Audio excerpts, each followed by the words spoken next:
नमस्कार, आप देख रहे हैं न्यूज नेशन। देश की बहस में आपका स्वागत है। मैं पिनाज आपके साथ इस चर्चा को आगे बढ़ाऊंगी। हमारे साथ हमारा एक्सपर्ट पैनल होगा, साथ ही साथ देश की बहस आपका शो है। आप इस बहस का मुद्दा चुनते हैं और साथ ही साथ आप इस बहस में शरीक होते हैं, अपनी राय देते हैं। तो हम अपनी जनता को भी आमंत्रित कर रहे हैं और आज जिस मुद्दे को आपने चुना है उस पर हम देश की बहस कर रहे हैं। और जिस मुद्दे को आपने वोटिंग के जरिए चुना है वो है, क्या हिंदू महाकुंभ से निकलेगा 22 की विजय का एजेंडा। 65% लोगों ने वोट देकर इस मुद्दे पर चाहा कि चर्चा हो। और आज का मुद्दा है, क्या हिंदू महाकुंभ से निकलेगा 22 की विजय का एजेंडा। तो आपको बता दें, हमारे साथ एक वरिष्ठ पैनल भी मौजूद रहेगा। लेकिन सबसे पहले किस तरह से देश की बहस का मुद्दा लोगों ने इसे बताया है, क्या था आज पूरा मामला। तपस्थली चित्रकूट में हिंदू महाकुंभ का आगाज हो चुका है और इसी में बीजेपी को आपको बताएं कि जो तीसरा संकल्प है, यानी कि 2 महत्वपूर्ण जो कोर संकल्प थे वो पूरे हो चुके हैं। जो तीसरा संकल्प है, समान नागरिक संहिता की याद भी दिलाई गई। शीर्ष संतों ने मांग की कि समान नागरिक संहिता पर भी केंद्र अपना वादा पूरा करे। इस मांग के बाद लखनऊ से दिल्ली तक सरगर्मी तेज है। विपक्ष इसे चुनावी एजेंडा करार दे रहा है। तो बीजेपी के जानकारों को लगता है कि भाई कठिन फैसले लेने वाली मोदी सरकार आम सहमति से रास्ता निकाल सकती है। लेकिन क्या समान नागरिक संहिता पर कानून बनना इतना आसान है? और क्या महाकुंभ से निकलेगा जीत का एजेंडा? क्योंकि जबरन धर्मांतरण रोकने, घर वापसी जैसे मुद्दों पर मुखर आवाज भी इस कुंभ से उठी है। तो चुनावों में विकास पीछे और ये मुद्दे हावी रहने वाले हैं। और कॉमन सिविल कोड पर क्या कुछ आगे राजनीति दिल्ली से लेकर लखनऊ तक गरमा रही है, बताएंगे आपको। वरिष्ठ पैनल भी होगा, लेकिन सबसे पहले एक रिपोर्ट।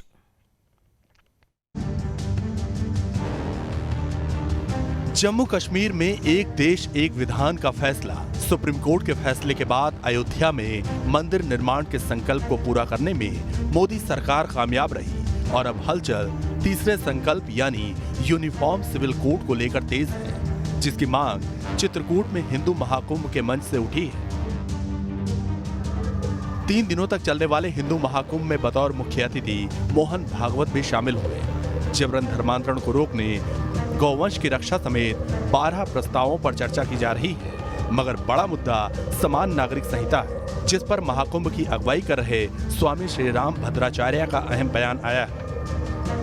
सामाजिक संतुलन को बनाए रखने के लिए हम केंद्र से यूसीसी की मांग करते हैं, 2024 तक इस पर कानून बनाया जाए। महाकुंभ में संघ प्रमुख मोहन भागवत ने सामाजिक सुरक्षा और हिंदू धर्म से गए लोगों की घर वापसी के लिए संकल्प दिलाया। जो भाई धर्म छोड़कर चले गए हैं उनकी भी घर वापसी के लिए कार्य करूंगा एवं उन्हें परिवार का हिस्सा बनाऊंगा। अब जब यूपी चुनाव में महज चंद महीनों का फासला है, बीजेपी भी महाकुंभ में रखी गई यूसीसी की मांग का खुलकर समर्थन कर रही है, जबकि विपक्ष इसे महज चुनावी मुद्दा करार दे रहा है। जब कभी चुनाव आता है जिस राज्य में, वहां इस तरह का हिंदू सेंटिमेंट जगा के वोट लेने का काम इन लोगों का शुरू होता है। समान नागरिक संहिता के कानूनी रास्ते में जितने मोड़ हैं, उतनी ही राजनीतिक खींचतान का इतिहास भी। नेहरू सरकार जब हिंदू कोड बिल लेकर आई, तभी से ये मुद्दा जनसंघ के कोर एजेंडे में शामिल हो गया। यही बात है कि यूसीसी लागू न होने पर पीएम मोदी कांग्रेस को अतीत का आईना भी दिखा चुके हैं। 50 के दायके में यूनिफॉर्म सिविल कोड की चर्चा चल रही थी। कांग्रेस के पास अवसर था, लेकिन कांग्रेस उसको मिस कर गई और हिंदू कोड बोल करके उन्होंने अपनी गाड़ी चला दी। उसके 35 साल बाद कांग्रेस को दूसरा अवसर मिला, शाहबानों का। सुप्रीम कोर्ट ने पूरी मदद की थी और देश में जेंडर इक्वलिटी के लिए एक अच्छा सा वातावरण की संभावना बनी थी, लेकिन उस ऊंचाई ने नीचे की चीजें देखने से मना कर दिया और वो मिस कर दी। देश की बहस में चर्चा करने जा रहे हैं कि समान नागरिक संहिता पर उठी मांग क्या इस बार अपने मुकाम तक पहुंचेगी। यूपी चुनाव से ऐन पहले एक देश एक कानून की सरगर्मी के क्या है मायने।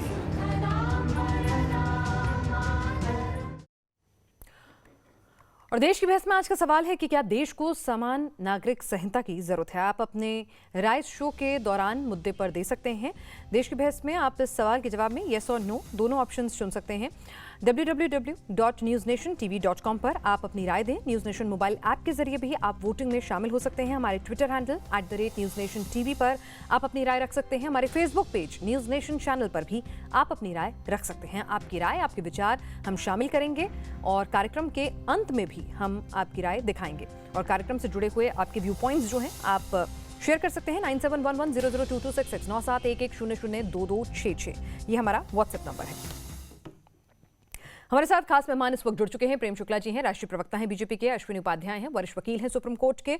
प्रोफेसर संगीत रागी हैं, राजनीतिक विश्लेषक। तहसीन पूनावाला हमारे साथ राजनीतिक विश्लेषक जुड़ रहे हैं। असगर खान राजनीतिक विश्लेषक हमारे साथ इस वक्त जुड़े हुए हैं। लेकिन सबसे पहले मेरा सवाल यहाँ पर प्रेम शुक्ला जी से है। प्रेम शुक्ला जी, पहले राम मंदिर, फिर धारा 370 और अब 22 और 24 के लिए एजेंडा मिल गया है जो कि होगा कॉमन सिविल कोड।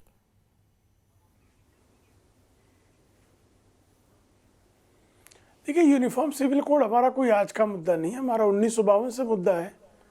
भारतीय जनसंघ जो भारतीय जनता पार्टी का मातृ संगठन रहा है, भारतीय जनसंघ के ज़माने से हमारी जो है वो संकल्प है। और ये सिर्फ हमारा संकल्प नहीं है, संविधान निर्माताओं का संकल्प है। ये भारत के विद्वत जनों की सभा से परिपूर्ण संविधान सभा ने यह निश्चय लिया था कि भारत के हर नागरिक को संकल्प तो पुराना है, लेकिन उसकी याद जो है 7 साल में आपको कितनी बार आई? इसलिए केंद्र में आपकी सरकार है, दूसरे टर्म में है, कितनी बार आई? जैसे ही विधानसभा चुनाव और लोकसभा चुनाव नजदीक आते दिख रहे हैं तो याद आ गई। प्रश्न है पीनाथ जी, पीनाथ जी, ये प्रश्न 2019 के पहले तक जो है बारंबार हमसे अनुच्छेद 370 के संदर्भ में भी पूछा गया।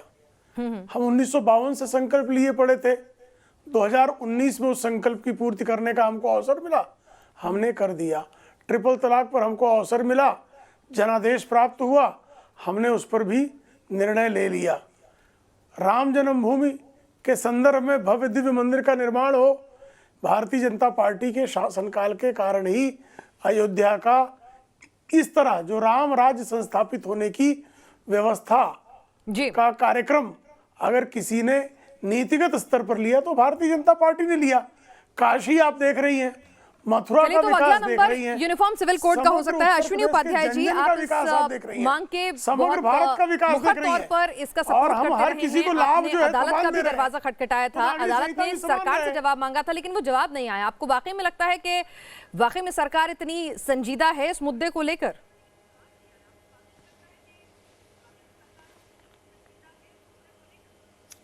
देखिए पीनाथ जी, संविधान 23 नवंबर 1948 को यूनिफॉर्म सिविल कोड पे लंबी चर्चा हुई थी और पूरी चर्चा के बाद यूनिफॉर्म सिविल कोड को फंडामेंटल राइट बना दिया गया था। लेकिन संविधान निर्माताओं के पास समय नहीं था, वो कानून नहीं बना पाए, उन्होंने पार्लियामेंट के ऊपर छोड़ दिया, इसको डायरेक्टिव बना दिया। मैं आपको 3-4 फैक्ट बताता हूं। भारत इकलौता सेकुलर देश है जिसमें बेटी की विवाह करने की उम्र तो 18 साल है लेकिन निकाह करने की उम्र 9 साल है। भारत इकलौता ऐसा सेकुलर देश है कि जो बेटी विवाह करेगी उसको तो बाद में गुजारा भत्ता मिलेगा, लेकिन जो बेटी निकाह करेगी उसको गुजारा भत्ता नहीं मिलेगा। भारत इकलौता सेकुलर देश है कि जो बेटी विवाह करेगी उसको पूरा फुल प्रॉपर्टी राइट होगा अपने हस्बैंड के बराबर, लेकिन जो बेटी निकाह करेगी उसको 100 पूरा इक्वल राइट नहीं होगा प्रॉपर्टी का। भारत इकलौता सेकुलर देश है जो बेटी विवाह करेगी अगर उसको बच्चे नहीं हुए तो उसको गोद लेने का अधिकार है, लेकिन जो बेटी निकाह नहीं करेगी वो गोद नहीं ले सकती। हाँ, उसकी 3 सौतन और आ सकती हैं। भारत इकलौता ऐसा देश है जहां पे विरासत का राइट, वसीयत का राइट, प्रॉपर्टी का राइट विवाह करने वाली बेटी के लिए अलग है, निकाह करने वाली बेटी के लिए अलग है। और भारत इकलौता ऐसा देश है 18 साल से एक दिन पहले भी अगर विवाह किया बेटी की तो 7 साल की सजा होगी, लेकिन 9 साल में बेटी का निकाह कर दो कोई सजा नहीं होती। इसलिए मैं कह रहा हूं आपने बिल्कुल वजह वाजिब गिनवाई है कि क्यों उसकी मांग उठ रही है, लेकिन मेरा सवाल आपसे ही था अश्विनी जी कि आपकी मांग तो संविधान का मतलब होता है सम्यक विधान। आपकी मांग को लेकर तो सुप्रीम कोर्ट ने भी सरकार से जवाब मांगा और लगातार जो है सुप्रीम कोर्ट भी कई बार केसेस के दौरान ऐसी टिप्पणी कर चुका है कि सरकार को इस तरफ गंभीरता से सोचना चाहिए, प्रयास करना चाहिए। लेकिन मैं आपसे पूछती हूं क्योंकि आप इसके पैरोकार हैं, आप मैं सवाल दोहराती हूं, आपने गलतियां बता दी, बिल्कुल ठीक बात है, लेकिन क्या आपको लगता है कि मौजूदा सरकार जिसका सेकंड टर्म चल रहा है वो संजीदगी से इस ओर काम कर रही है या फिर पिछली सरकारों की तरह से ही उसका भी रवैया है? अभी तक कुछ हुआ नहीं है ठोस।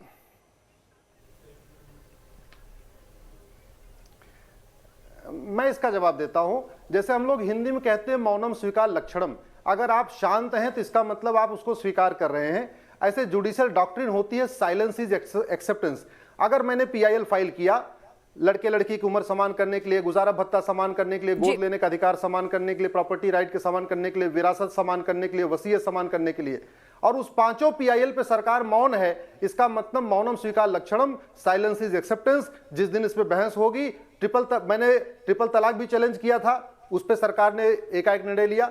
मैंने आर्टिकल 370 चलिए अश्विनी जी की बात, सरकार ने सुप्रीम कोर्ट यहाँ पर मैं प्रोफेसर संगीत रागी से पूछ लेती हूँ। प्रोफेसर रागी, आप भी क्या अश्विनी जी की बात से इत्तेफाक रखते हैं कि सरकार की चुप्पी जो है वो कहीं ना कहीं स्वीकारता दे रही है, संजीदगी पर सवाल खड़े कर रही है?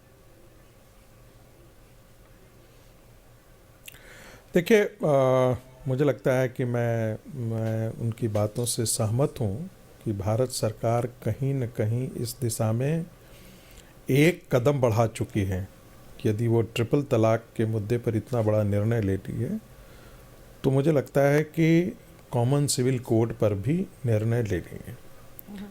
और कम से कम 7 हाई कोर्ट के जजमेंट्स हैं, सुप्रीम कोर्ट के जजमेंट्स हैं, जिसमें सुप्रीम कोर्ट ने टिप्पणी की है, क्योंकि चूंकि ये directive principles of state policy का हिस्सा है, इसलिए सरकार को बाध्य नहीं कर सकती सुप्रीम कोर्ट। लेकिन सुप्रीम कोर्ट ने इसके बारे में बहुत साफ साफ कई बार टिप्पणी की है कि भारत सरकार को इस दिशा में आगे बढ़ना चाहिए। मुझे लगता है कि मध्ययुगीन परंपराएं जो काल बाह्य हो चुकी हैं, आज जो है उस पर एक नए भारत की रचना के लिए यह आवश्यक है कि जो बराबरी का हक है महिलाओं को, एक डिग्निफाइड लाइफ है महिलाओं को, वो ज़रूर मिले, और उसके लिए भी ये कॉमन सिविल कोड की आवश्यकता है। जो सबसे ज़्यादा भ्रांतियाँ फैलाई जाती हैं कि ये इससे किसी के धर्म में हस्तक्षेप है, तो मैं ये बता देना चाहता हूँ कि धार्मिक मामलों में इसका कोई हस्तक्षेप नहीं है। ये सिविल मैटर ही डिस्कस करता है। ये मैरिज का मामला है तो मैरिज किस प्रकार से होना चाहिए, इसके बारे में चर्चा नहीं है। दूसरी बात प्रॉपर्टी का है, सक्सेशन का है, एडॉप्शन का है। जैसा कि अभी अश्विनी जी ने कहा, वो लॉयर हैं, अच्छे लॉयर हैं। तो सक्सेशन का राइट्स जितना एक हिंदू महिला को होना चाहिए, एक मुस्लिम महिला को भी उतना ही होना चाहिए। जो एडॉप्शन का राइट्स है, किसी को गोद लेने का अधिकार है, तो एक हिंदू महिला और एक मुस्लिम महिला के बीच में ये अंतर नहीं होना चाहिए। और एक और बात मैं कहना चाहता हूँ हम अपने भाइयों से कि जब आप क्रिमिनल लॉ में सब कोई बराबर है और उसमें इस्लाम खतरे में नहीं आता, दुनिया के बाकी सारे देशों में आप क्रिमिनल लॉ मानते हैं और सिविल लॉ भी मानते हैं, उसमें खतरा में नहीं आता, तो भारत के अंदर ऐसा जिद क्यों कि जैसे ही कॉमन सिविल कोड की बात की जाती है तब मान लिया जाता है कि ये बड़ा एक कॉम्युनल नारा है, ये तो जो है वो राजनीतिक नारा है। यदि मैं ये कहूँ कि संविधान के निर्माताओं ने इसे directive principles of state policy में लाया था, तो संविधान का हिस्सा तो बनाया, और उस संविधान कई ऐसे संविधान के हिस्से हैं जो directive principles of state policy के हिस्से थे। उस समय नहीं कर पाई सरकार, लेकिन बाद में करने के लिए ही तो उसे उसमें रखा गया है। हमेशा के लिए ठंडे बस्ते में अतीत डाल में क्या देने कुछ के लिए तो देरी नहीं हुई, था। वो प्रधानमंत्री ने सदन के भीतर और बताया, 70 साल गिनवाया से भी। लेकिन खुद के 7 साल के शासन में बीजेपी के कितनी बार इस पर गंभीर चिंतन मंथन, बैठक या कंसेंसस बनाने की कोशिश हुई, ये भी एक सवाल है। तहसीन हमारे साथ लगातार जुड़े हुए। तहसीन, एक सवाल यहाँ पर लगातार पूछा जाता है कि जब जो चीज को लेकर हमारी सुप्रीम कोर्ट बार बार कह चुकी है कि सरकारों को उस पर ध्यान देना चाहिए, संविधान में भी उसका विकल्प जो है मौजूद है, उस पर भी कहा गया था कि इस पर काम होना चाहिए, बावजूद इसके कांग्रेस ने मेजॉरिटी टाइम शासन किया है, बावजूद इसके इस दिशा में कोई काम नहीं हुआ, तो कहीं ना कहीं ये अपीजमेंट पॉलिटिक्स के चलते हुआ। पीना जी, मैं आपके शोर में मुझे शिरकत करने का मौका मिला, मैं इसका शुक्रगुजार हूँ। और मुझे जेन्युइनली लगा कि एक कॉन्स्टिट्यूशनल डिबेट होगा, लेकिन ये हिंदू मुस्लिम बैशिंग होगा। मुझे पता था ये होने वाला था, लेकिन मुझे दुख हो रहा है कि इस तरह का झूठ बोला जा रहा है। क्या झूठ बोला जा रहा है कि मुसलमान महिलाओं को अडॉप्ट करने का अधिकार नहीं है। ये बात सही है कि मुसलमान बुद्धिस्ट और क्रिश्चियन महिला मुसलमान पारसी और क्रिश्चियन महिलाओं को अडॉप्शन डायरेक्टली करने का अधिकार नहीं था। कुछ और कानून के तहत, गार्डियन एक्ट के तहत वो हमेशा अडॉप्ट कर सकते थे और सुप्रीम कोर्ट ने भी उसे अपहेल किया जस्टिस जुवेनाइल एक्ट के तहत 2014 में। आप फैक्ट चेक कर दीजिए मुझे। और मेरी खुद की कजिन जो एक प्रैक्टिसिंग मुस्लिम है, उसने अडॉप्ट किए बच्चे और सिंगल मदर है। यार कहां से कौन सी झूठ बात करते टीवी पे आप ले आते हो? और प्रोफेसर आगे झूठ बोल रहे हैं आप, ये कह रहे हैं। मैं अपनी बात समाप्त कर लूं। प्लीज मुझे रिक्वेस्ट कीजिए, बहुत समय की बात। हाँ जी बिल्कुल बोलिए। दूसरी बात, ये हिंदू मुसलमान का विवाद है ही नहीं। मैं जवाब देता हूं। अभी दीजिएगा अश्विनी जी, पहले उन्हें पूरी बात करने दीजिए, फिर आप जवाब दीजिएगा। आर्टिकल 25 के तहत आपके जो राइट टू प्रैक्टिस रिलीजन एक फंडामेंटल राइट है, बाकी सारे आपके डायरेक्टिव्स है। ये अश्विनी भाई ने बराबर कहा।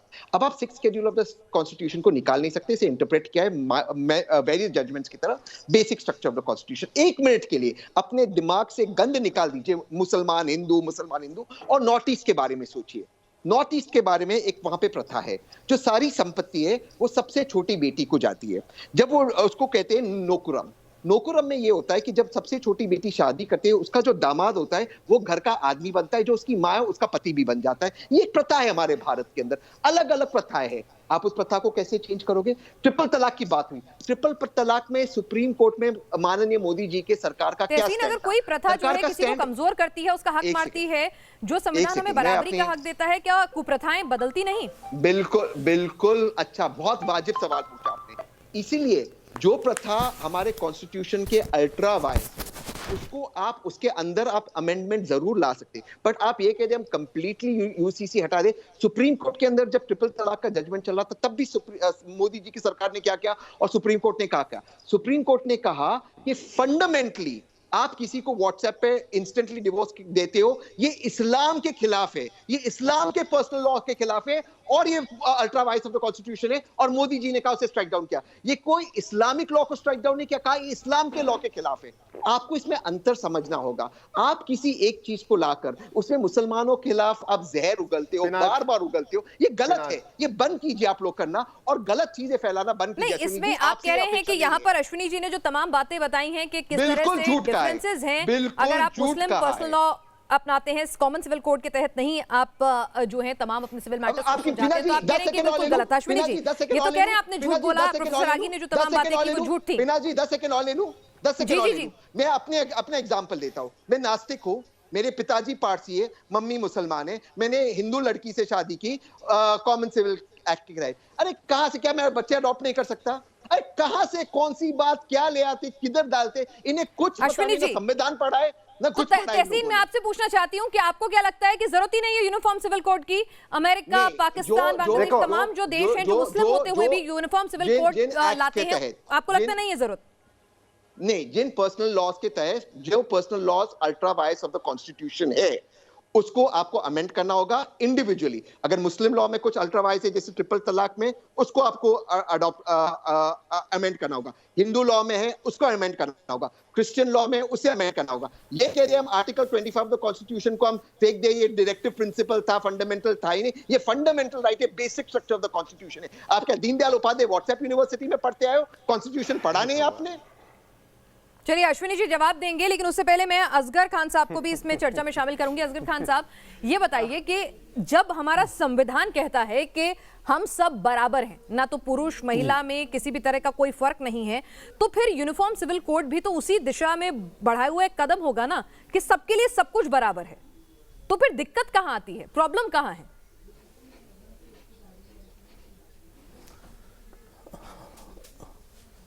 देखिए, जो कॉन्स्टिट्यूशन का प्रेएम्बल है उसमें सबसे पहले ये बात शामिल है कि सेकुलरिज्म, डेमोक्रेसी, तमाम चीज़ें उसमें पहले ही से शामिल हैं।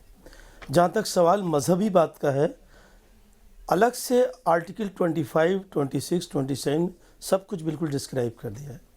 ये कैसा होना चाहिए, अपने किस मज़हब को आप, अब पूरी आज़ादी है आपको और किसी भी मज़हब को अपनाने की, तमाम मज़हब की आप इज़्ज़त करें, मजम्मत ना करें। ये तमाम चीज़ें, सब चीज़ें पहले से कॉन्स्टिट्यूशन में मौजूद हैं।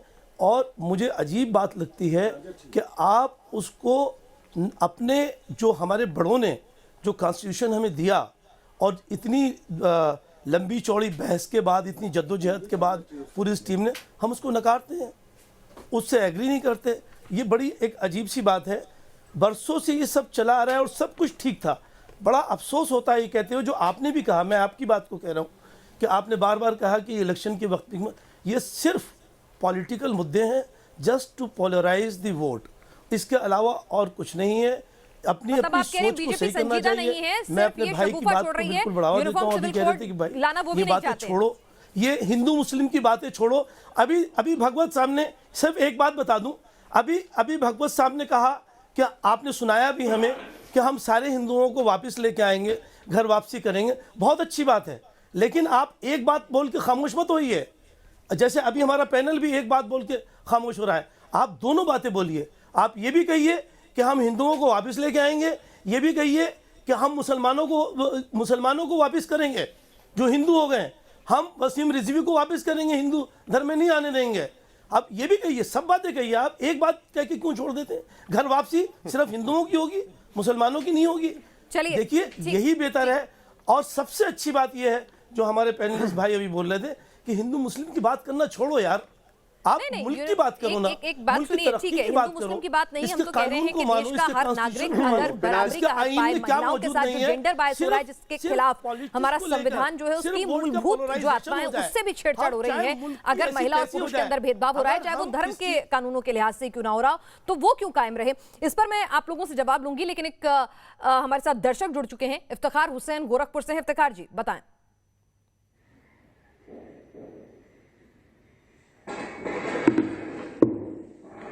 पहली बात मैं ये जानना चाहता हूँ अश्वनी उपाध्याय साहब से कि इस्लाम में निकाह 9 साल में और विवाह 18 साल की जरा क्या परिभाषा है, जरा हमें बता दें कि 9 साल में कौन सा निकाह और 18 साल में कौन सी शादी होती है। ठीक है। अश्विनी जी, आप पर तहसीन साहब ने भी आरोप लगाया कि आपने जो जानकारी दी वो गलत थी, ऐसा कुछ भी नहीं है, आप इस्लाम को बदनाम कर रहे हैं। और यहाँ पर हमारे दर्शक इफ्तिखार हुसैन भी यही सवाल उठा रहे हैं। इस्लाम में सब बराबर हैं, यूनिफॉर्म सिविल कोड की जरूरत ही नहीं है भाई।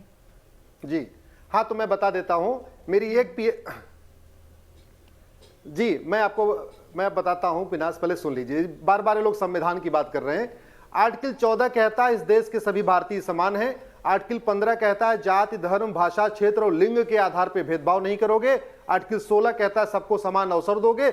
आर्टिकल 25 कहता है आपको अपने धर्म का पालन करोगे। लेकिन जरा अच्छी तरीके समझ लीजिए, धर्म के पालन का अधिकार देता है आर्टिकल 25, अधर्म का नहीं। आर्टिकल 25 रीतियों को पालन करने का अधिकार देता है, कुरीतियों को नहीं। आर्टिकल 25 प्रथा को पालन करने का अधिकार देता है, कुप्रथा को नहीं। महिला पुरुष में भेदभाव करना, बेटी बेटे में भेदभाव करना, यह अधर्म है, यह कुप्रथा है, यह कुरीति है। आर्टिकल 25 इसको बिल्कुल कहां से ट्रिपल तलाक के आर्टिकल 25 कहीं का सुन लीजिए प्लीज, डिस्टर्ब मत करिए प्लीज, डिस्टर्ब मत करिए प्लीज, अपनी शांत रहिए, डिस्टर्ब मत करिए, आप डिस्टर्ब मत करिए प्लीज, मैं अपनी बात पूरी कर रहा हूं। आर्टिकल 25 की दलीलें खूब दिया था कपिल सिब्बल साहब ने ट्रिपल तलाक केस में। उसके बाद सुप्रीम कोर्ट ने कहा था ये दलील नहीं चलेगी, भेदभाव करना अधर्म है, कुरीति है, कुप्रथा है। अब मैं मेन बात पे आता हूं। क्या कह रहे हैं? लड़के जवाब दे रहे हैं। बोलिए, आप भी बोलिए, असगर साहब भी बोलिए। अश्विनी जी, आपकी बात तो इनको बिल्कुल ठीक नहीं लग रही है, बोलिए।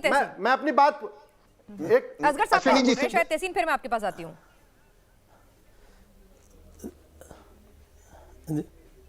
देखिए, ही इज मिसलीडिंग एवरीबडी।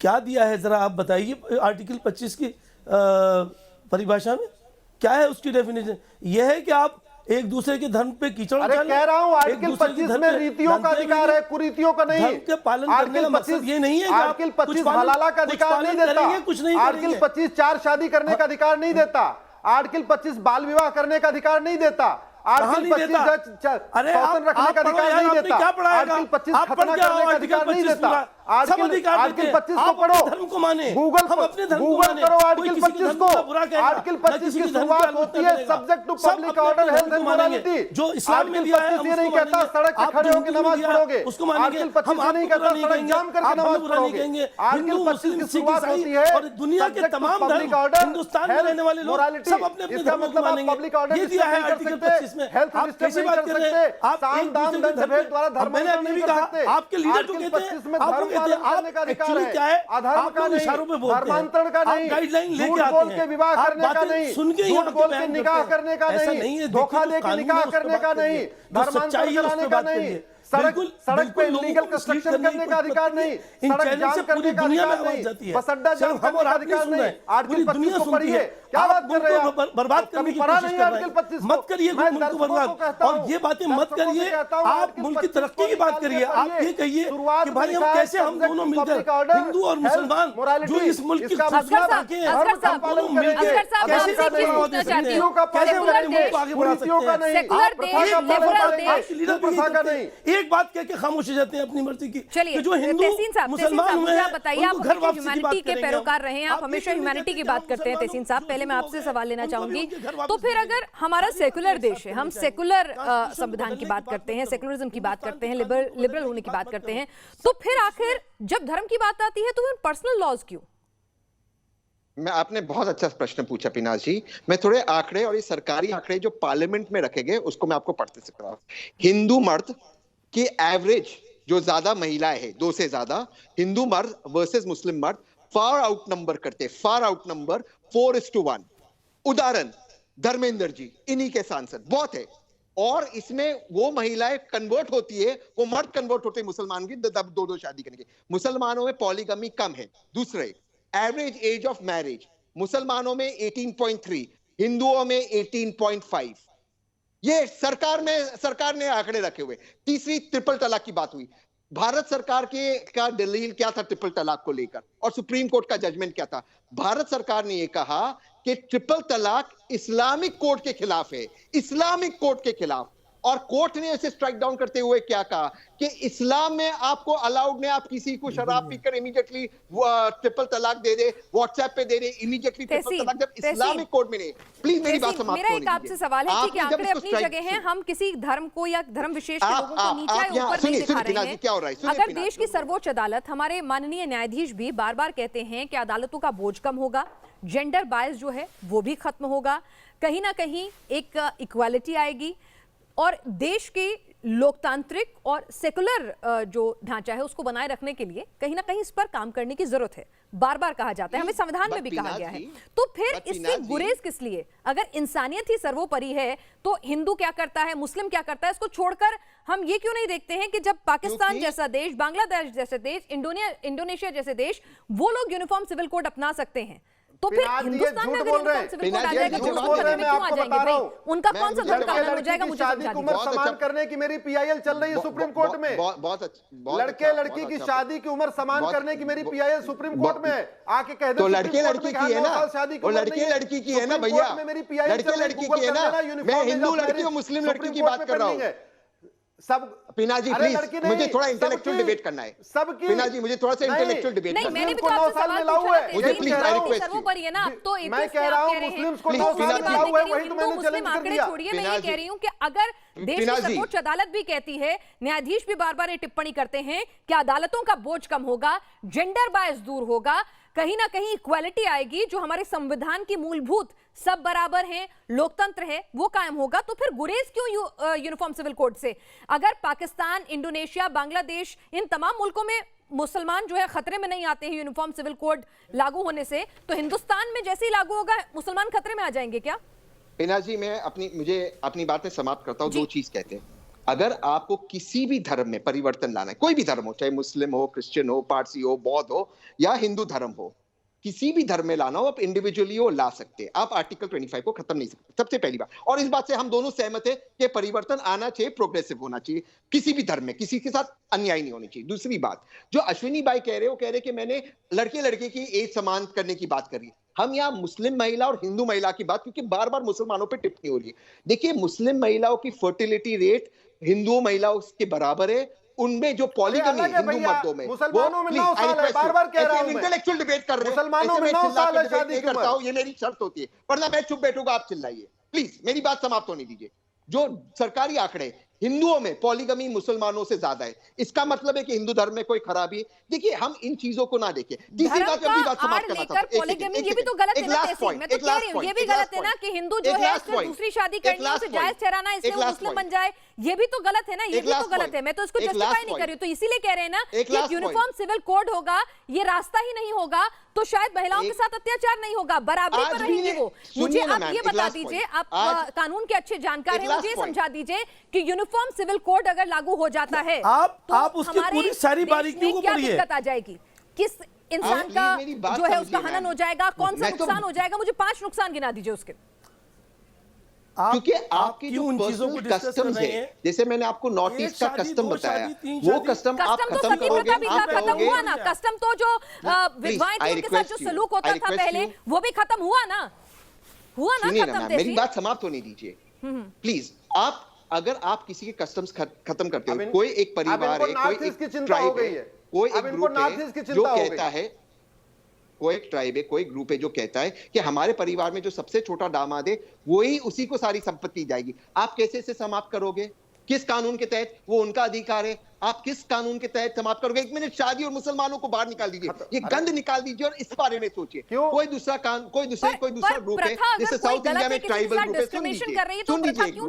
सुन लीजिए ना प्लीज। एक दूसरा ट्राइबल ग्रुप है साउथ इंडिया में, वो कहता है कि सारी संपत्ति, अगर सती प्रथा गलत थी वो खत्म हुई, विधवाओं के साथ जो सलूक होता था वो खत्म हुआ, ये तमाम चीजें खत्म हुई ना, गलतियां आदमी सुधारता है ना, प्रोग्रेसिव मोशन यही होता है ना। मैम आप सुनने रहे मेरी बात, मुझे कहीं और जाना है, प्लीज मेरी बात सुनिए। जी। सती प्रथा करना, किसी की जान लेना वर्सेस, मैं जो आपको उदाहरण दे रहा हूं प्लीज उस पर फोकस कीजिए।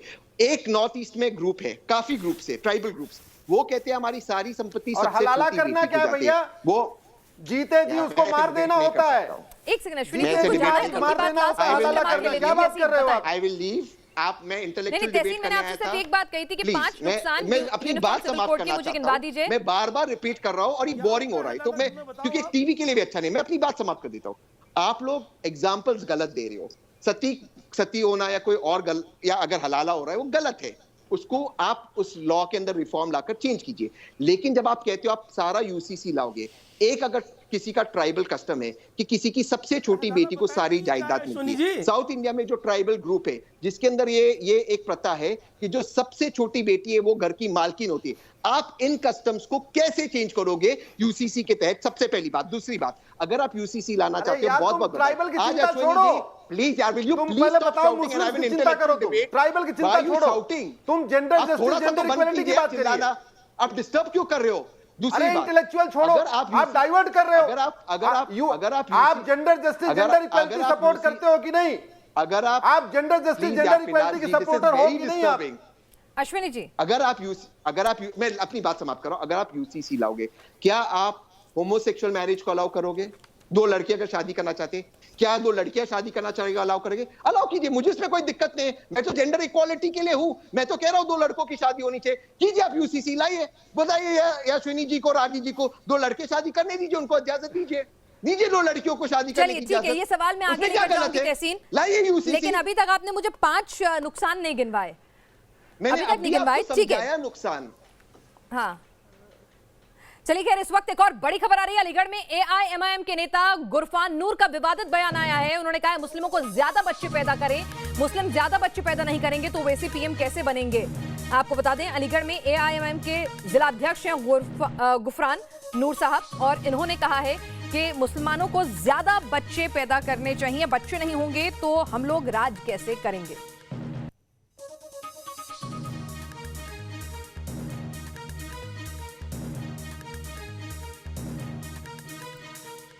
चलिए, हमारे साथ तमाम हमारे खास मेहमान इस बात पर लगातार जुड़े हुए हैं, इस पर भी उनकी राय लूंगी, लेकिन इस बीच क्या कहा उन्होंने जरा सुन लीजिए यहाँ। अच्छा, हम लोग मुसलमान कौम है ना, बहुत ईमान से भी नीचे चली गई है हर तरीके से। हमारे इस्लाम में लोगों ने कि बच्चे पैदा मत करो, मतलब लोगों ने है कि बच्चे पैदा मत करो, 1 बच्चा 2 बच्चे। अबे जब तक बच्चे ना होंगे तो कैसे हम लोग राज करेंगे, कैसे हमारे ओवैसी साहब प्रधानमंत्री बनेंगे, कैसे शौकत साहब हमारे मुख्यमंत्री बनेंगे। चलिए, हमारे साथ हमारा पूरा वरिष्ठ पैनल इस वक्त मौजूद है। प्रोफेसर संगीत रागी भी हमारे साथ चर्चा में जुड़े हुए हैं और इस वक्त डॉक्टर सतीश प्रकाश आ गए हैं, प्रोफेसर सीसीएस यूनिवर्सिटी के पॉलिटिकल एनालिस्ट हैं।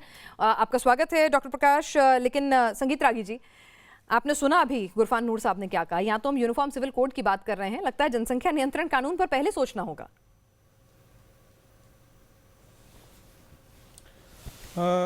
देखिए, वो जो कह रहे हैं वो एक इस्लाम का एक पॉलिटिकल इस्लाम का हिस्सा है, स्ट्रेटजी का हिस्सा है। इस्लाम जो है वो पूरी मानवता को, पूरे विश्व को दो हिस्सों में बांटता है। एक जहाँ इस्लाम का शासन है उसे दारुल इस्लाम कहते हैं, और दूसरा वो हिस्सा है जहाँ इस्लाम का शासन नहीं है। जो दारुल इस्लाम नहीं है उसको इस्लाम में कन्वर्ट करने के लिए आप बच्चे पैदा करें, जनसंख्या पैदा करें। यह एक धर्म जिहाद है, यह एक जिहाद, एक प्रकार की दीन की लड़ाई है उनकी। और यही कारण है कि वो अपनी जनसंख्या, अभी कोई बंधु कह रहा था फर्टिलिटी रेट महिलाओं की कम है। यदि ऐसा होता तो 1990 में मुसलमानों की जनसंख्या इस देश में 11.6% थी। आज जाकर के उनके कोई 18 के आसपास, 18 से भी ज़्यादा परसेंटेज के आसपास उनकी मुसलमानों की जनसंख्या हो गई है। ये 7%, 8% की वृद्धि और हिंदुओं की जनसंख्या में कमी, और इसके बावजूद भी ये कहना कि मुसलमानों की फर्टिलिटी रेट कम है, ये बड़ा हास्यास्पद लगता है थोड़ा। और ये जनसंख्या जिहाद, देखिए इस भारत का शुरू से ही ये कहना है, जब जब हिंदू धर्म की संख्या मानने वालों की जो हिस्सा में संख्या कम होगी वह देश के लिए खतरनाक साबित हो जाएगा। और मुस्लिम धर्मावलंबियों ने और क्रिश्चियनों ने इसी कारण से भारत में धर्मांतरण की कोशिश की थी। 1000 साल में इस्लाम ने धर्मांतरण की कोशिश की, जबरन की कोशिश की, मंदिर तोड़े, बलात् धर्म परिवर्तन कराए, लेकिन पूरा भारत को वो परिवर्तित नहीं कर पाए। लेकिन परिवर्तन का वो हिस्सा पाकिस्तान बन गया, बांग्लादेश बन गया। जी। तो एक विवेक जी भी शामिल हो गए हैं चर्चा में। विवेक श्रीवास्तव जी, लेफ्ट लीडर हमारे साथ। विवेक जी, विवेक जी, यहाँ पर इतनी बड़ी, 10 सेकंड में मैं अपनी बात खत्म का बयान आपने सुन लिया। 10 अब इस सोच के साथ क्या कहेंगे? अभी भी आप कहेंगे कि भाई यूनिफॉर्म सिविल कोड जो है, और या फिर जनसंख्या नियंत्रण कानून, उसकी जरूरत नहीं है? जी देखिए, पहली चीज तो ये है कि जो यूनिफॉर्म सिविल कोड है, यहाँ इस्लामिक सेंटर में एक सेमिनार ज्वाइंटली ऑर्गेनाइज हुआ था, योगेंद्र यादव जी भी थे, मैं भी था, और मैंने उस पर बोला था और इस पर हमने रिसर्च किया। होता क्या है कि यूनिफॉर्म सिविल कोड लेकर के मोदी साहब चिल्लाने लगते हैं और all India Muslim personal law board सबसे पहले डर जाता है। मैं कहता हूं आप ड्राफ्ट दिखाइए अपने यूनिफॉर्म सिविल कोड का, आप नहीं ला सकते यूनिफॉर्म सिविल कोड। हिंदुओं के अंदर 32 ऐसे पॉइंट है जिसपे हम हिंदू एक नहीं है। कुछों का एग्जाम्पल आपको तहसीन भाई ने दिया। आप ट्राइबल्स में बटे हैं, नॉर्थ इंडिया और साउथ इंडिया के कल्चर में फर्क है। साउथ इंडिया के हिंदुओं में कई जगहों पर एक मामा अपनी भांजी से शादी कर सकता है, क्या उत्तरी भारत में आप अलाउ करेंगे? डाइवोर्स के लॉज में फर्क है। इनहेरिटेंस के 2 लॉज है, एक मिताक्षरा लॉ है, एक दूसरा लॉ है। इनहेरिटेंस किस हिसाब से होगा? जनेऊ संस्कार है। तो 32 ऐसे पॉइंट है जिसपे हिंदू समाज एक नहीं है। तो यह डिसाइड हुआ था 1947 के बाद। क्रिमिनल कोड सबके लिए सेम रहेगा, सिविल कोड सबके लिए सेम रहेगा, बाकी अपनी पूजा पद्धति, रहन सहन जो है आप स्वयं, आपका समाज डिसाइड करे। हिंदू अपने तरीके से डिसाइड करे, मुसलमान अपने तरीके से डिसाइड करे। जो प्रॉपर्टी इनहेरिटेंस के जो तमाम अब देखिए, कानून जेंडर होते हैं डिस्क्रिमिनेशन की जांच। जी हाँ, देखिए सबसे पहली बात है कि जेंडर डिस्क्रिमिनेशन तो पूरे हिंदुस्तान के सारे धर्मों में है। इस चीज को दिमाग से निकाल दीजिए। ये पिक्चर जो मीडिया देता है कि मुसलमानों में बहुत अत्याचार है, हिंदू दूध के धुले हैं। आपके यहाँ पे विडो रिमैरिज नहीं थी, आपके यहाँ पे बाल तो चेंज हुई ना सर, आज भी अगर आप वृंदावन में जाएंगे तो बुढ़ी औरतों को छोड़ करके चले गए। पहले विधवाओं को मथुरा छोड़ देते थे, बनारस छोड़ देते, सर के डाउरी डेथ नहीं हो रही है, नहीं देते थे। नहीं आप कह रही है, नहीं दहेज प्रथा है हिंदुओं में कि नहीं है? नहीं, दहेज प्रथा मिट चुकी है। वो भी कितना बदली आपको भी पता है ना सर। डाउरी डेथ नहीं है, चीजें चेंज हो रही है ना। सती प्रथा खत्म हुई, बाल विवाह खत्म हो रहा है ना, चीजें चेंज हो रही है ना। आप सुनिए, आप नंबर आज भी आप नंबर ऑफ केसेस निकाल के देख लें। फेडरेशन ऑफ इंडियन वुमेन है, महिला संगठन है हमारा, कहना है और कि डॉरी है इसलिए अरे भैया डॉरी एक्ट का पनिशमेंट है, वही तो कह रहे पनिशमेंट दे देंगे। हिंदुओं में दहेज प्रथा खत्म हो गई। विचित्र आप तक ताक देते हैं। किस धर्म में जिनको यहाँ पर कानूनन अपराध बना दिया गया उसको भी गिनाए जा रहे हो आप। विचित्र है आपका 47 है।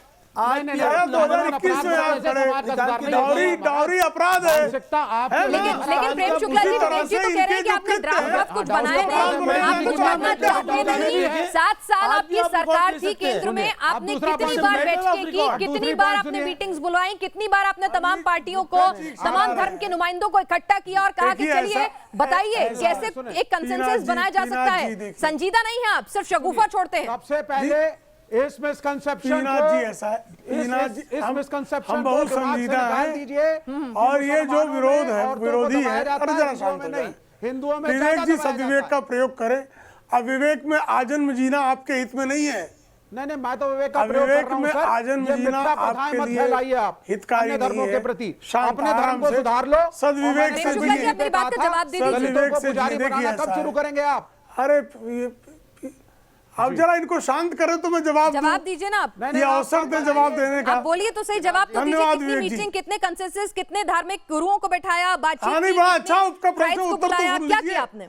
अनुच्छेद 370 के संदर्भ में, अनुच्छेद 370 के संदर्भ में, राम मंदिर के संदर्भ में ये रोज कहते थे मंदिर वहीं बनाएंगे, तारीख चलिए आपने और तारीख नहीं बताएंगे, ठीक है, वो कोर्ट का मामला था, धारा 370 हटा दी। यहाँ पर मामला काफी पेचीदा है, तो इस पर कितना कंसेंसस बनाने की कोशिश की आपने, वही तो पूछ रहे हो आपसे। कितनी मीटिंग्स हुई हैं, कितनी बार कंसेंसस बना है, कितनी बैठकें हुई हैं, जरा जानकारी दें दर्शकों को भी, देश की जनता को भी।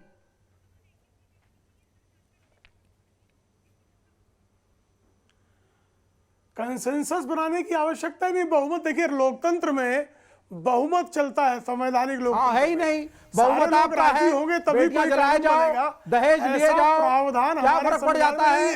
सती मंदिर आज भी राजस्थान में है, सती मंदिर आज के अनुकूल सम्यक कानून निश्चित तौर पर बनाएंगे।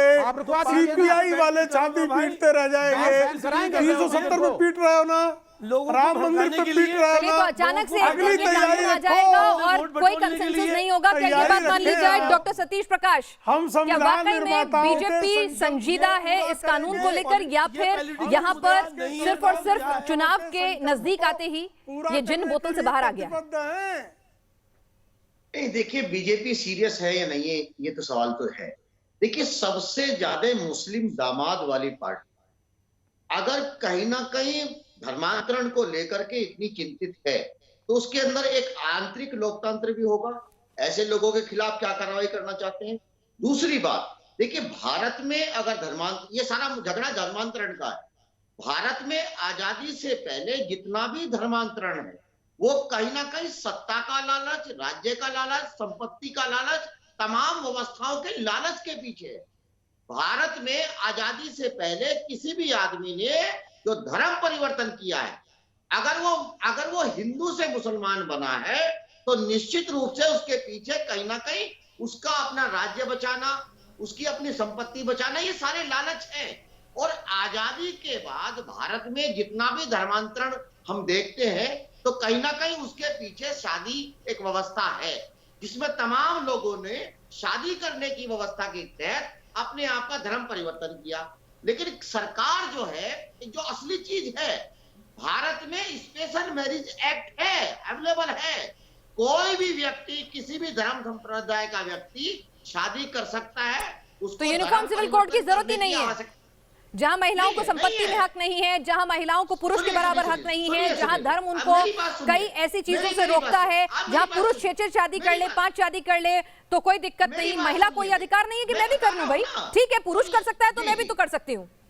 बिल्कुल, तो वो कोई दिक्कत नहीं है, वो चलते रहना चाहिए, है ना? इसमें दिक्कत क्या है भाई?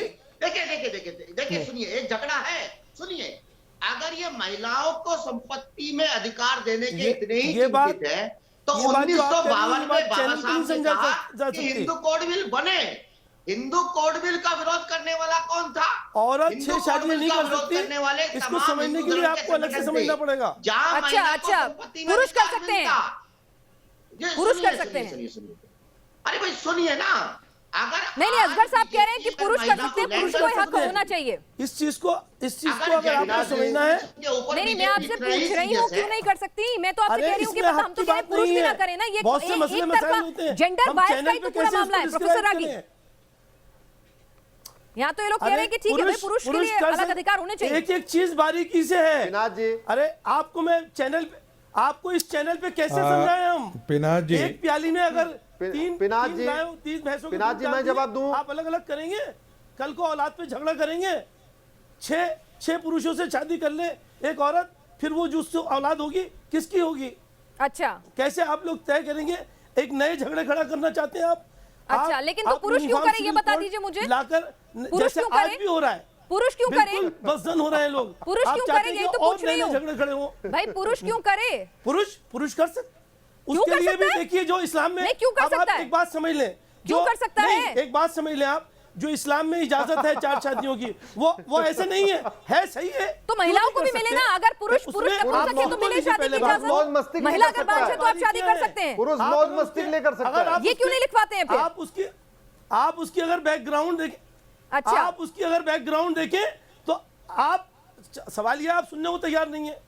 उसकी बैकग्राउंड जनसंख्या जिहाद है, आप इस बात को मानेंगे? उसकी बैकग्राउंड केवल और केवल जनसंख्या जिहाद है। आप तो ये ढांचा इसलिए बनाया गया, हमारे साथ 104 बीवी रखिए हर साल। उनकी राय ले लूं। नीरज जी बोलिए, आप पूरी डिबेट सुन रहे हैं, क्या कहना चाहेंगे आप? जी नमस्कार, बहुत बहुत शुक्रिया मुझे न्यू नेशन ने जो अपनी बात रखने का मौका दिया। हेलो जी, हाँ जी, आवाज सुन रहे हैं ना? मेरी आवाज आ पा रही है ना आपके पास तक? देखिए, जो बहस का मुद्दा है, जैसे अभी असगर अली जी कह रहे हैं जी नया मुद्दा मत खड़ा कीजिए, नए वो मत खड़ा कीजिए। हम तो नए मुद्दे नहीं खड़े कर रहे, पुराने मुद्दे खत्म करना चाह रहे हैं। दिल्ली हाई कोर्ट ने हाल ही में एक जजमेंट आया है कि यूसीसी पर, यूनिफॉर्म सिविल कोड पर जल्दी ही कानून बने। तो वो जो हाई कोर्ट बैठा है, वो किसी को स्टेटमेंट देता है या बोलता है तो वो इस तरह तो नहीं होता, पूरी स्टडी करता है। हिंदू कोड बिल या शरीय कानून को यूसीसी आने में कानूनी समानता आ जाएगी। इनको उससे क्या दिक्कत है? अगर कानूनी समानता आ जाएगी, सबको समान अधिकार मिलेंगे, कोई महिला है पुरुष है, किसी जाति किसी धर्म का, इसमें किसी को क्या प्रॉब्लम हो सकती है? आसान भाषा में कहें तो एक देश एक विधान, एक देश एक विधान आने से। जी चलिए विवेक जी, इसका मैं जवाब लूंगी आपसे। नीरज जी कह रहे हैं कि भाई दिक्कत क्या है, एक देश एक विधान, सेक्युलर देश, तो फिर पर्सनल लॉ किस लिए? सबके अलग अलग कानून क्यों चलेंगे? क्रिमिनल एक्ट के लिए तो आपको कोई दिक्कत नहीं है कि आप शरिया कानूनों को फॉलो करें या फिर आप इस्लाम के हिसाब से चलें, वहां पर सजा जो दें। जी बोलिए। अरे भाई, जहाँ दिक्कत नहीं है वहां नहीं कहते, जहाँ दिक्कत है वहां तो कहेंगे ना। कन्वीनियंस है, जहाँ दिक्कत होगी वहीं तो कहेंगे, जहाँ दिक्कत नहीं वहां नहीं कहते। कानून चलता है, ठीक है। कोई हमारे भाई, हमारे लिए ईगो नहीं है, ये ईगो का सवाल थोड़ी है कि नहीं, जहाँ दिक्कत नहीं होगी वहां भी हम कुछ कहेंगे। क्यों कहेंगे वहां?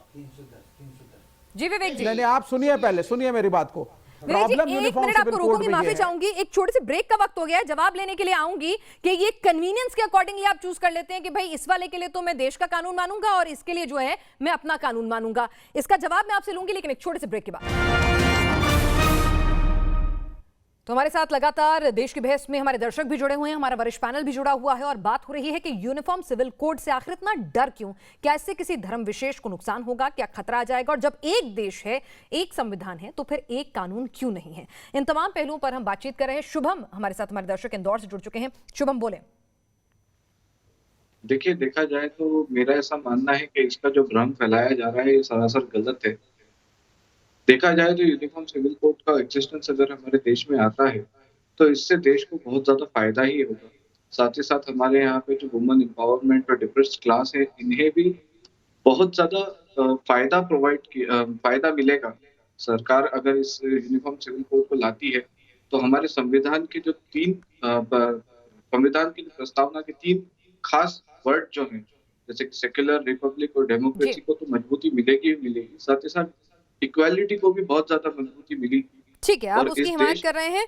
हमारे साथ अश्विनी उपाध्याय जी जुड़े हुए हैं। अश्विनी जी, एक बात बताइए, यहाँ पर हमारे पैनल की एक ही दलील जो मेरे को समझ में आई वो ये थी कि भाई अगर आप यूनिफॉर्म सिविल कोड लाते हैं तो वो किसी के धार्मिक अधिकारों का हनन है और साथ ही साथ कहीं ना कहीं यूनिफॉर्म सिविल कोड जो है हमारी जो सालों से चली आ रही परंपरा, संस्कृति, उसको भी कहीं ना कहीं पीछे कर देगा।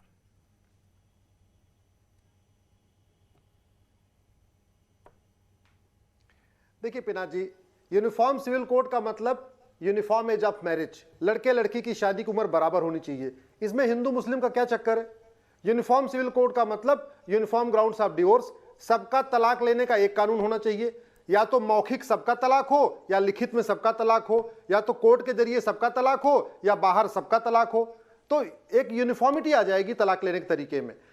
गुजारा भत्ता यूनिफॉर्म होना चाहिए, मेंटेनेंस। अब गुजारा भत्ता तो सबको मिलना चाहिए, वो हिंदू बेटी हो या मुस्लिम बेटी हो, पारसी हो, ईसाई बेटी हो। इससे हिंदू मुस्लिम और पारसी ईसाई कोई धर्म का कोई लेना देना नहीं। यूनिफॉर्म सिविल कोड का मतलब विरासत का नियम सबके लिए एक हो जाएगा, वसीयत का नियम सबके लिए एक हो जाएगा, प्रॉपर्टी का राइट सबके लिए एक हो जाएगा। तो सच्चाई तो यह है कि यूनिफॉर्म सिविल कोड से हिंदुओं को कोई फायदा नहीं होने वाला है। हिंदुओं में ऑलरेडी यूनिफॉर्मिटी आ चुकी है। हिंदू में बेटी और बेटे को, बहू और बेटी, बहू और दामाद को लगभग इक्वल राइट है। कोई दिक्कत की बात नहीं है अश्विनी जी, ये सवाल भी हमारे पैनल ने उठाया। हाँ, मैं बता रहा हूं पिना जी, मैं आपको क्या कह रहा हूं, मैं आपको बता रहा हूं यूनिफॉर्म सिविल कोड आने का 90% फायदा हमारे मुस्लिम बेटियों को होगा। अभी उनको 9 साल में शादी कर सकते हैं, 20 साल में शादी होगी, वो भी पढ़ेंगी, लिखेंगी, बढ़ेंगी, वो भी BA MA BSc करेंगी, वो भी कॉलेज जाएंगी, इंजीनियरिंग मेडिकल जाएंगी। नहीं, आप बार-बार मुस्लिमों को फायदा होगा बता रहे हैं, यानी कि हिंदू धर्म में सब कुछ पाक साफ है, वहाँ कोई डिस्क्रिमिनेशन नहीं है, कोई महिलाओं के साथ भेदभाव नहीं है, चाहे फिर वो ट्राइब्स के नाम पर हो या परंपराओं के नाम पर। बगल में 3 सौतन आ जाती है, वो तीन सौतन,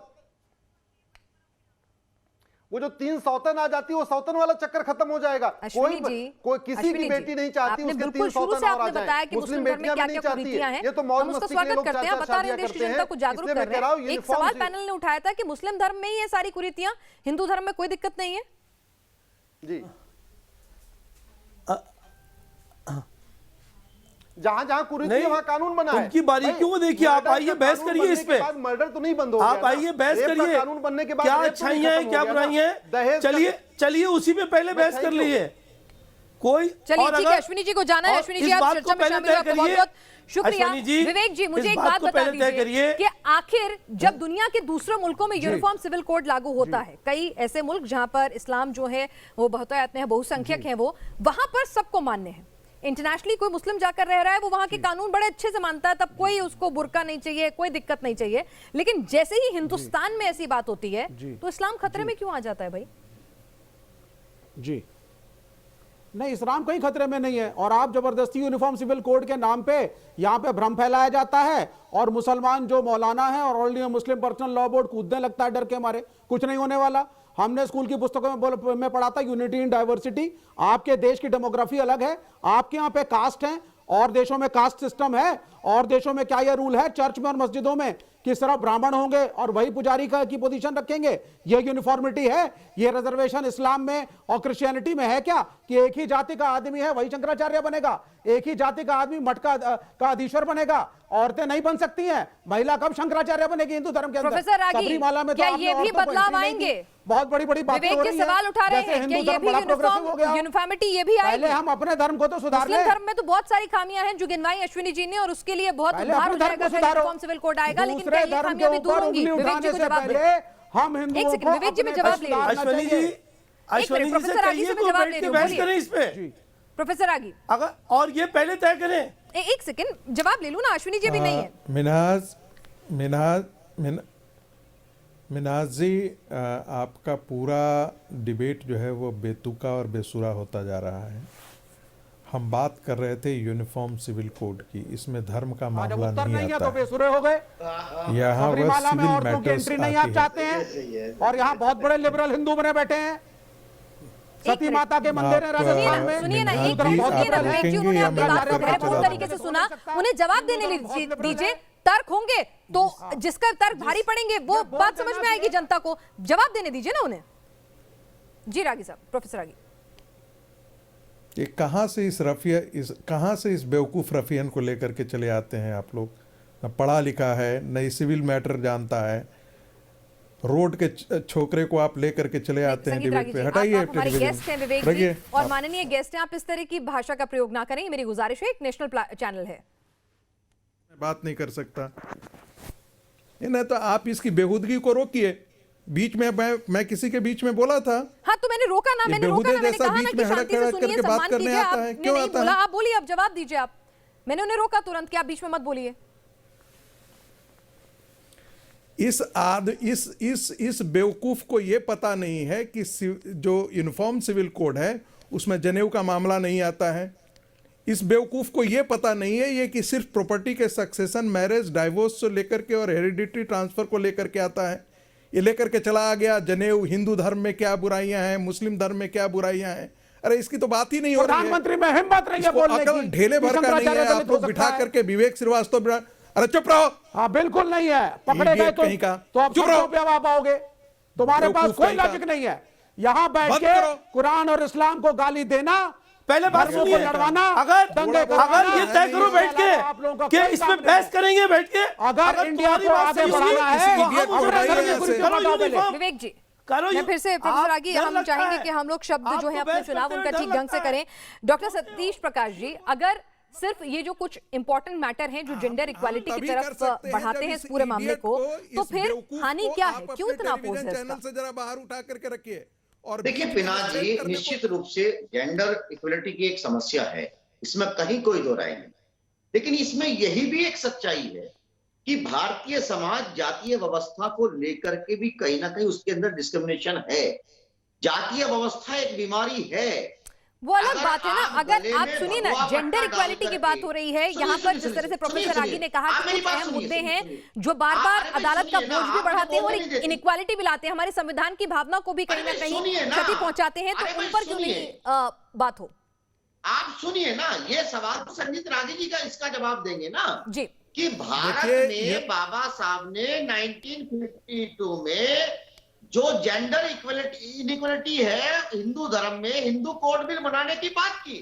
तमाम आरएसएस और तमाम बीजेपी तब नहीं थी, लेकिन तमाम हिंदुओं के लीडर्स ने बाबा साहब की इस बात का विरोध किया और बाकायदा सामंतवादी व्यवस्था के कुछ कांग्रेस के लीडरों ने इस बात का साथ दिया और बाबा साहब ने बाकायदा कैबिनेट से इस बात को, मुद्दे को लेकर के इस्तीफा दिया। चलिए, तो यहां पर इस बहस में ये समझ में अभी तक कोई नहीं बता पाया कि 5 ऐसी वजह क्या हैं जिससे कि भाई यूनिफॉर्म सिविल कोड नहीं आना चाहिए। क्या नुकसान हो जाएगा, क्या क्षति हो जाएगी इस्लाम को या किसी और धर्म को? क्या जो हमने पोल पूछा था उसका नतीजा आपके सामने है। क्या देश को समान नागरिक संहिता की जरूरत है? 90% हमारे दर्शक चाहते हैं कि हाँ, ये समय की जरूरत है। लेकिन क्या सरकार वाकई में संजीदगी के साथ इस पर आगे बढ़ रही है या फिर चुनावी शगुफा भर है? ये आने वाले दिनों में और स्थिति स्पष्ट हो जाएगी। हमारा पूरा पैनल इस चर्चा में शामिल हुआ। आपका बहुत बहुत शुक्रिया।